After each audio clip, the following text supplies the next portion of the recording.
Il s'appelle Cédric Doumbé, il a mis le feu au ring de kickboxing. Il a conquis les foules avec un micro autant qu'avec ses poings. Il est entré dans le MMA comme un ouragan. Et aujourd'hui, tout le monde connaît son nom. Mais avant de devenir The Best, Cédric n'était qu'un enfant sans père, élevé dans le silence du deuil, grandi dans l'humilité, forgé par l'exil, affamé de lumière. Voici l'histoire complète du combattant le plus imprévisible et charismatique que la France ait connu. Le 30 août 1992, dans la ville de Douala au Cameroun, un garçon voit le jour. Quelques mois plus tard, il perd son père. Il ne le connaîtra jamais. Il grandit entouré de femmes. Sa mère, sa sœur, une famille modeste. À 9 ans, l'exil s'impose. Direction la France. Une terre étrangère, un climat inconnu. D'abord Bobigny, puis Angers. L'intégration est rude, pas de repères. Juste un gamin noir dans une société blanche, timide, discret, à milieu de l'image qu'il projettera des années plus tard. Il n'est ni footballeur, ni basketteur. Il est juste Cédric.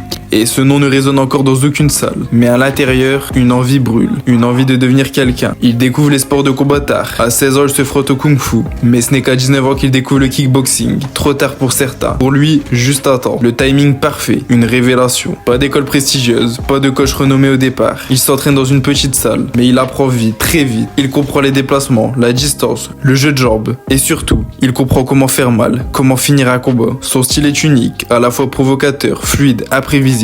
Il parle, il danse, il frappe. C'est du Doumbé. Entre 2011 et 2015, il monte les échelons. Il enchaîne les combats, les victoires, les KO. Son nom commence à circuler. En 2016, tout bascule. Il entre dans la plus grande organisation mondiale de kickboxing, le Glory. Et là, l'histoire devient légendaire. En 2016, il affronte Nicky Holzken, invaincu depuis 5 ans. Personne ne donne cher de Doumbé. Pourtant, il le bat. Et il le fait avec style. Il devient champion du monde welterweight. Et il ne s'arrête plus. Il défend sa ceinture contre Murtel Grenard, Johan Lidon, Arud Grigorian. Il perd, il regagne, il domine, il provoque. Il mentalise ses adversaires avant même le premier coup. Il n'est plus un simple champion. Il est the best, pas seulement par son talent, mais parce qu'il le dit, il le répète, il le crie et il le prouve. Ce qui rend Doumbé différent, ce n'est pas seulement sa technique, c'est son personnage. Avant chaque combat, il troll. Il fait des vidéos, des montages, des blagues. Il se moque. Il sait que la guerre commence dans la tête. Mais ce n'est pas que du trash talk. Derrière l'humour, il y a un sens aigu de la communication. Doumbé est un génie du marketing. Il transforme chaque combat en spectacle. Il vend, il fait rire, il dérange. Il est viral. Et surtout, il n'a peur de personne.